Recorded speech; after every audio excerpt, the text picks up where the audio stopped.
Magandang araw po mga boxing fans natin dyan. Kumusta po? Boxing update po tayo. Grabe mga idol. Masyadong minaliit itong si Casimero ni Luis Pantera Nery.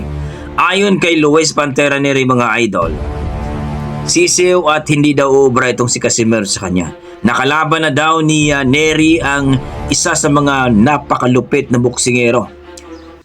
Itong si Naoya Inoue, ang monster kuno ng Japan. Ang two-time undisputed at may bit-bit ngayon sa WBO, WBC at IBF mga idol. Dito po sa 122 pounds. Ayon kay Luis Pantera Nery, kung matuloy daw ang laban nila dito ngayong April 18, one round pa lang daw mga boss ay siguradong pagagapangin daw ni Nery itong si Casimero. Oo, aminin daw niya na itong si Casimero naging 3 Division World Champion.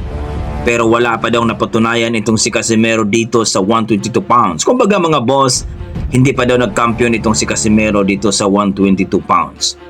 Pero itong si Nery daw ay nag-champion na daw ito.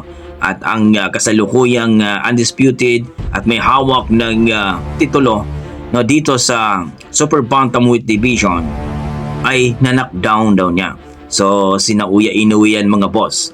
So, kumpiyansa itong si Nery, no? Itong isa sa pinakamalupit sa Mexicano, no? Itong si Luis Pantera Nery na tatalunin ng ating pambato mga boss, no? At ayon sa ating mga boxing fans, ito ay isa sa mga hindi talaga joke na kalaban ni Casimero itong si Nery. Maaari daw talaga na ang mga pinagsasabi ni Nery ay sigurado talagang matutupad yan. Pero kung makikita natin itong si Cuadrolas Casimero mga boss, ay talagang handang-handa na. Hindi rin natin pwedeng masasabi na easy fight lang itong si Casimero ni Nery. Sapagkat talagang kung magkumpiyansa itong si Nery kay Casimero, sigurado din na isang round lang daw ito.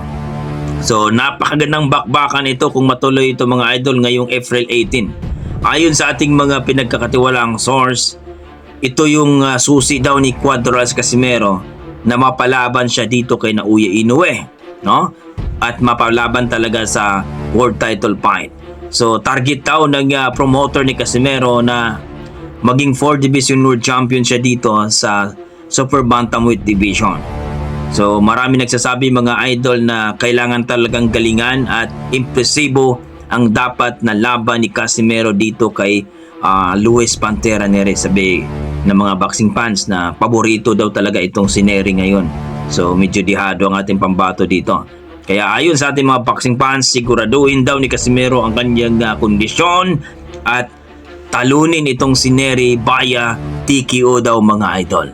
So yan po yung gusto ng mga boxing fans, dahil kung hindi daw ma-TKO itong si Nery mga boss, sigurado talaga matatalo daw ang ating pambato na si Alas. So siguraduhin daw talaga na itong si Nery ay matikio at impresibo ang kanyang panalo dito kay Nery. So kayo mga boss, ano masasabi nyo dito?